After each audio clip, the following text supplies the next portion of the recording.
क्या आप सोच सकते हैं कि एक माँ घर में आए अतिथि के लिए अपने ही बच्चे के 100 टुकड़े करके मेहमान को खाना परोस दे। आज की कहानी आपको रुला देगी। एक माँ की ममता की परीक्षा और एक रानी की धर्म की रक्षा, जिसने अपने 5 साल के बेटे का बलिदान कर दिया। क्या आप तैयार हैं इस दिल दहलाने वाली कहानी को सुनने के लिए, जिसमें एक माँ की ममता और एक रानी की धर्म की रक्षा के बीच का संघर्ष है। यकीनन ये कहानी आपको सोचने पर मजबूर कर देगी। क्या सच्ची ममता और धर्म की रक्षा के लिए कोई भी बलिदान दे सकता है? चलिए दोस्तों, वीडियो शुरू करते हैं।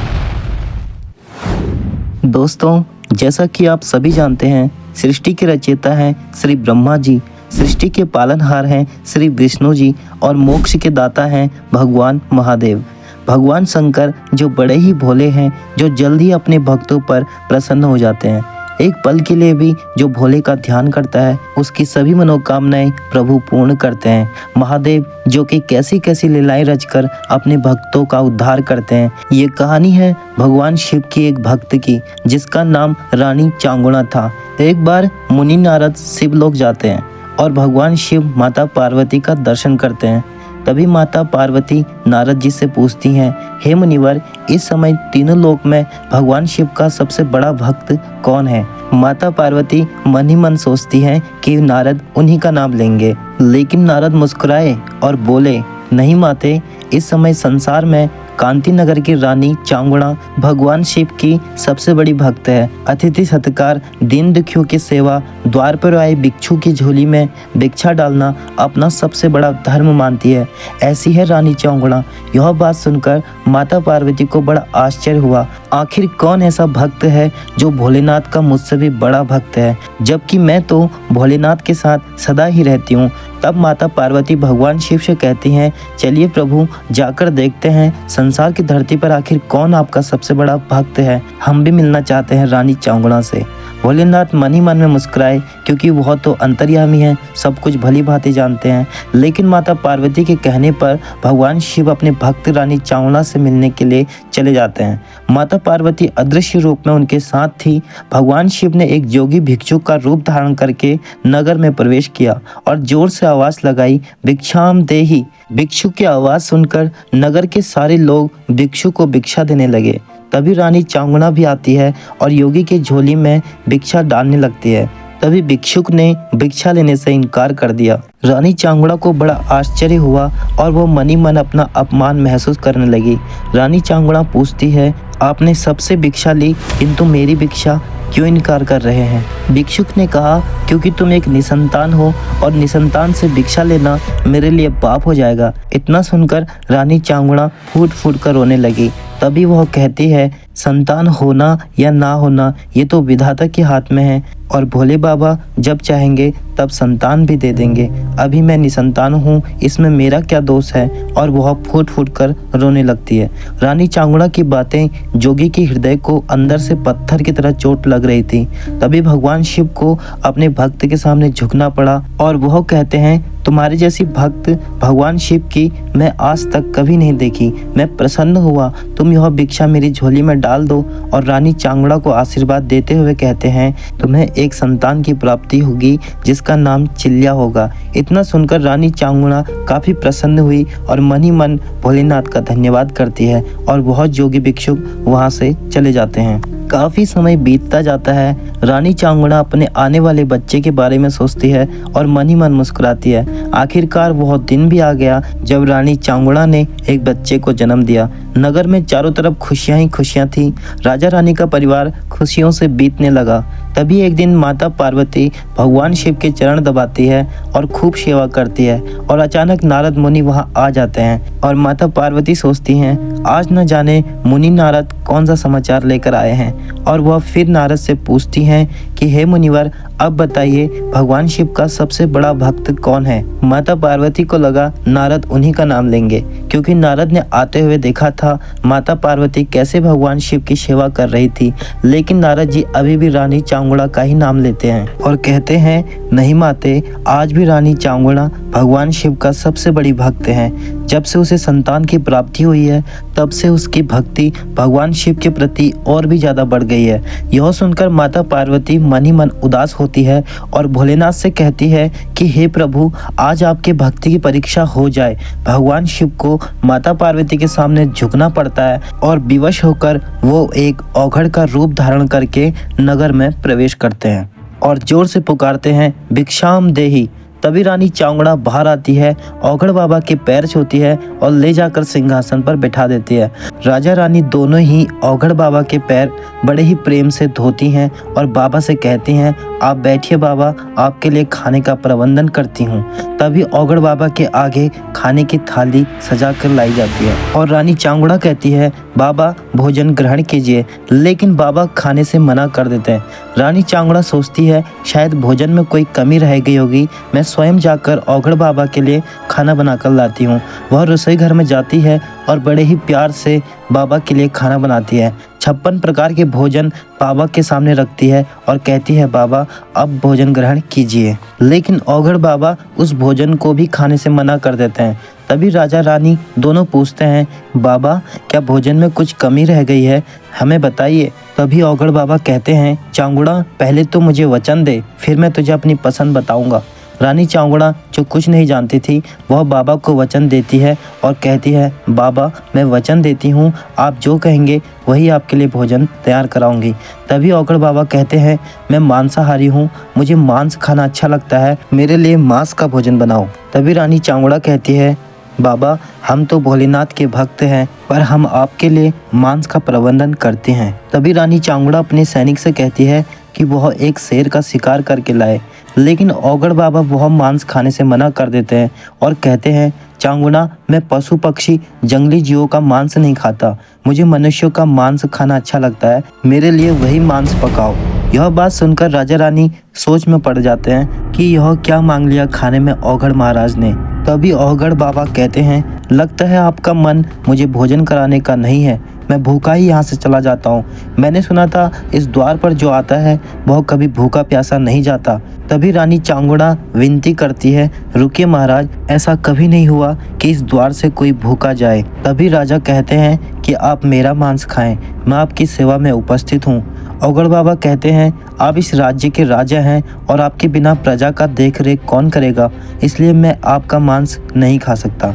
तभी रानी चांगुड़ा कहती है, आप मेरा मांस खाएं, राजा का जीवित रहना उचित है, पर रानी के बिना राज्य चल सकता है, इसलिए आप मेरा मांस खाएं। लेकिन औघड़ बाबा उस मांस को खाने से मना कर देते हैं और कहते हैं, आप जननी है, जननी का मांस मैं कैसे खा सकता हूँ।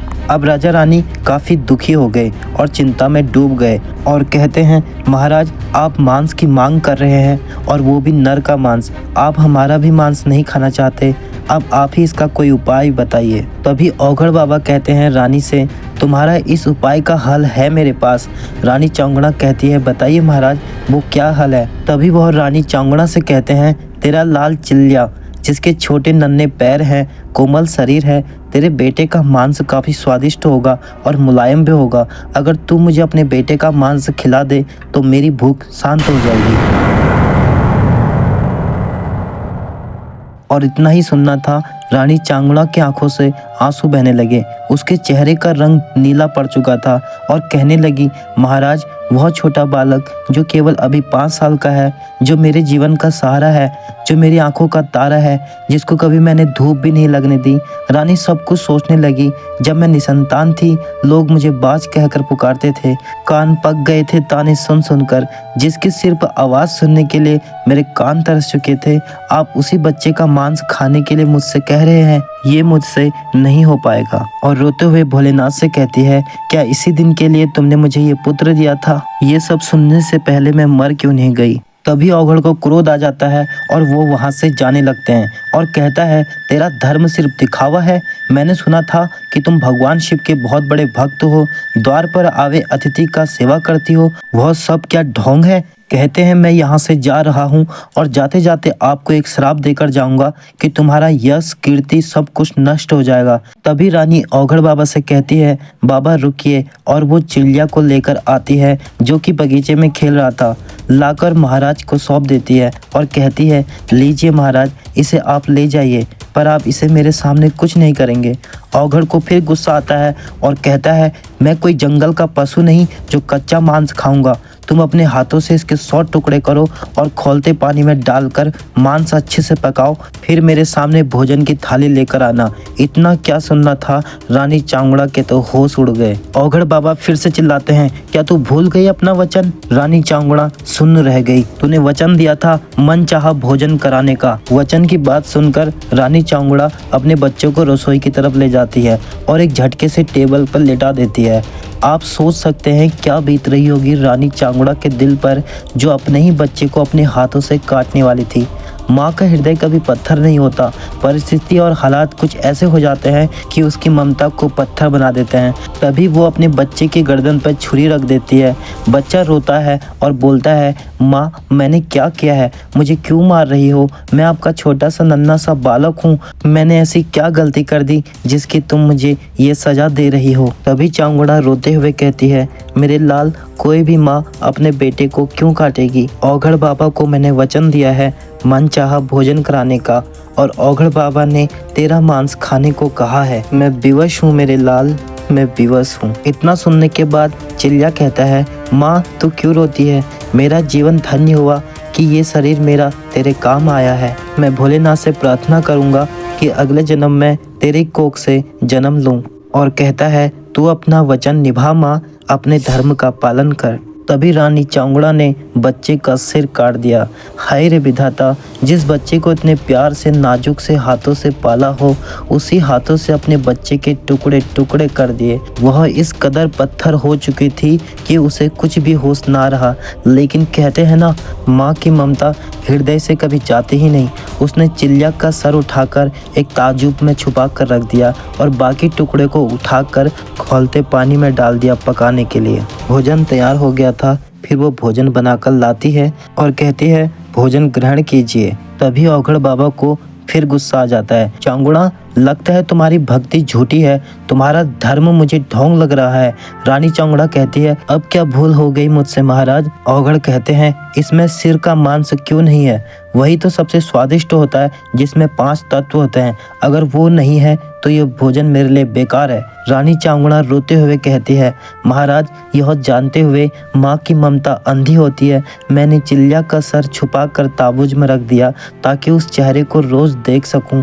पर आप गुस्सा मत करो, मैं अभी उसका सर लाती हूँ। तभी औघड़ बाबा कहते हैं, चांगुड़ा अब तो इसका सिर ओखल में डालकर कूटेगी, और याद रहे कूटते समय तेरे आँख से आंसू नहीं आने चाहिए। चांगुड़ा को विवश होना पड़ता है औघड़ के सामने, और रानी चांगुड़ा मुस्कुराते हुए उसका सर ओखल में कूटती है। तभी वह सर का मांस भी औघड़ के सामने रख देती है। फिर औघड़ कहते हैं, क्या इसका मांस मैं अकेला ही खाऊंगा?